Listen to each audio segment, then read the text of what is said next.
E aí, como é que vocês estão? Eu espero que bem, faz um tempo que eu não gravo o vídeo, mas hoje eu queria compartilhar com vocês um pensamento que eu espero que seja construtivo para a sua vida. E eu queria trazer uma pergunta: você é forte? Nós somos fortes? Bem, por que eu estou trazendo isso? A gente vive em um tempo onde muitas vezes o certo se tornou errado e o errado se tornou certo, onde alguns conceitos têm tomado outras formas. Isso pelo menos para mim, Fernando, você que vai fazer essa autorreflexão se isso é real para a sua vida ou não. Por isso que eu quero conversar em poucos minutos com vocês sobre isso, e ao término eu gostaria que ficasse essa autorreflexão para o nosso crescimento de 1% de todos os dias. Detalhe, esse barulho de fundo não estranha, que eu moro praticamente no meio da floresta, tá um barulho de cigarro, alguns bichos hoje o bicho está solto. Mas vamos lá. Paulo, ele traz mais de uma vez uma ideia diferente do que normalmente é visto na sociedade como normativa, como era na época dele, como é na época de hoje. Por exemplo, do que eu estou falando? Olha só o que Paulo diz: não se amoldem ao padrão deste mundo, mas transformem-se pela renovação da sua mente. Aonde ele disse isso? Romanos capítulo 12, versículo 2, na parte A. Isso quer dizer que nós não devemos ser mais do mesmo. Só que o que eu percebo é justamente o contrário. É exatamente isso que tem ocorrido, mais do mesmo. Mas não deveria ser assim. Bem, Paulo ele continua também, ele nos diz algumas coisas muito interessantes, que está lá no capítulo 15, versículo 1 ao 7, que eu já vou ler, que me faz ver o reino de ponta cabeça, que inclusive é o título do livro de Donald B. Kibraílio, não sei se eu li direito. Bem, e aqui surge essa pergunta que eu vou discorrer um pouquinho aqui: o que é ser forte para você? Vamos ver o texto? Fica aqui, não vai durar mais que 2 minutos isso, eu tenho certeza que vai te trazer alguma reflexão e um crescimento para você. Olha o que diz o capítulo 15 de Romanos, no versículo 1. Nós, que somos fortes, Paulo falando dele e daquelas pessoas que estavam em volta ali da igreja de Roma.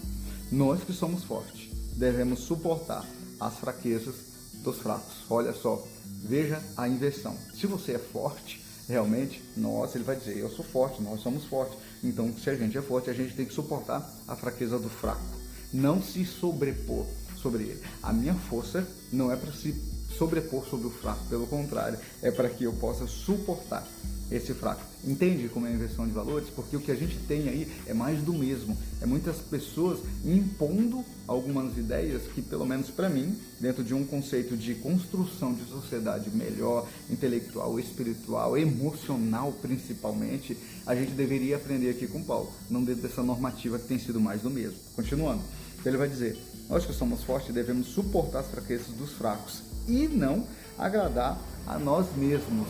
Mas isso não quer dizer que eu não possa me agradar. Paulo com certeza não estava dizendo nessa vertente, porque alguns podem já ouvir dizer, eu já até ouvi uma pessoa dizer, inclusive uma pessoa referenciada da psicologia, inclusive, que ele vai ser contra essa questão do que até a Bíblia traz a respeito do amor próprio, na verdade, do que é o amor, que o amor todo sofre, o amor todo suporta, etc., pegando a ideia simplesmente de autoflagelo. Mas a ideia nunca foi essa, mas sim de expandir a questão desse amor, porque aqui que é o X da questão, porque o amor não pode ser só para mim. É óbvio que eu tenho que ter o meu amor próprio, não é uma falta desse amor próprio, como alguns podem dizer, mas é a expansão desse amor.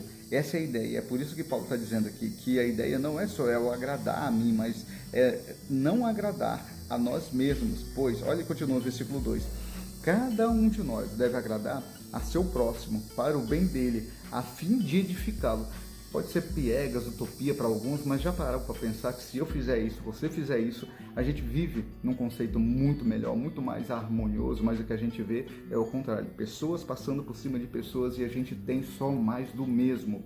A gente tem teorias, mas não tem prática de algumas coisas que poderia mudar. Bem, e assim, como eu disse, eu tenho certeza que algumas pessoas vão dizer que isso é antiquado, piegas, etc. Não tem problema. Se você não quiser assistir, se você achar que não é interessante para você, não tem problema. Eu acredito que isso vale muito a pena.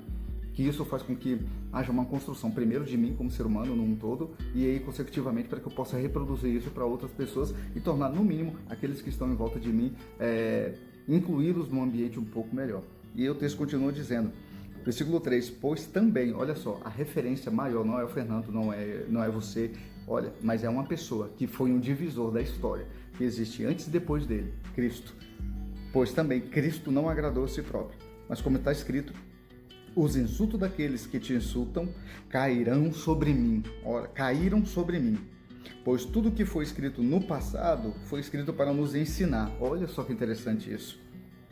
De forma que, por meio da perseverança e do bom ânimo, procedentes das Escrituras, mantenhamos a nossa esperança. Será que isso não é real?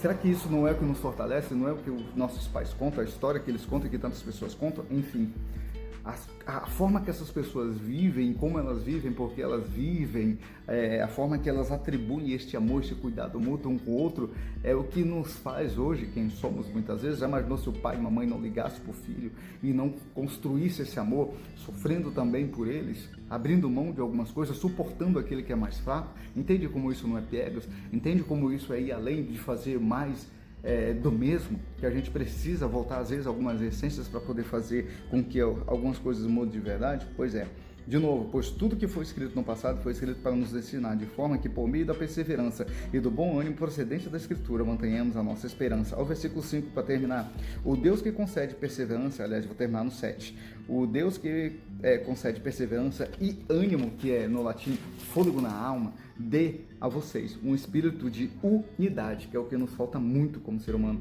segundo Cristo Jesus, para que com um só coração, uma só voz, vocês glorifiquem a Deus e Pai de nosso Senhor Jesus Cristo. Último versículo: portanto, aceitem-se uns aos outros da mesma forma com que Cristo os aceitou, a fim de que vocês, olha só, glorifiquem a Deus. Se você consegue entender isso, eu espero que sim, e espero que você consiga crescer um pouco sobre isso, que você consiga pensar, refletir um pouquinho sobre isso. Eu sei que, de novo, para muitos isso vai soar como brega e etc, mas pensem sinceramente sobre isso, pois o divisor da história, como eu disse, Jesus Cristo, é a base desse pensamento. Ele não agradou a si próprio, mas a si mesmo. Ele não agradou a si próprio, mas isso não é falta de amor, como eu disse, como alguns podem rebater e vão continuar rebatendo, mas tudo bem, não tem problema. Isso na verdade é expandir esse amor. Compreendemos que o amor é doador e o responsável por trazer esse ânimo, fôlego na alma, é esse amor, para que assim a gente tenha perseverança e chegamos à unidade, que é uma das coisas que mais falta nessa humanidade. Eu espero que de alguma forma esse vídeo tenha sido construtivo para o seu crescimento de 1%. Eu quero agradecer pelo seu tempo, te desejar um bom 2024, que 2023 tenha sido bom, mas que você possa fazer algo de construtivo, não sendo mais do mesmo. Cresça 1% todos os dias. Um abraço.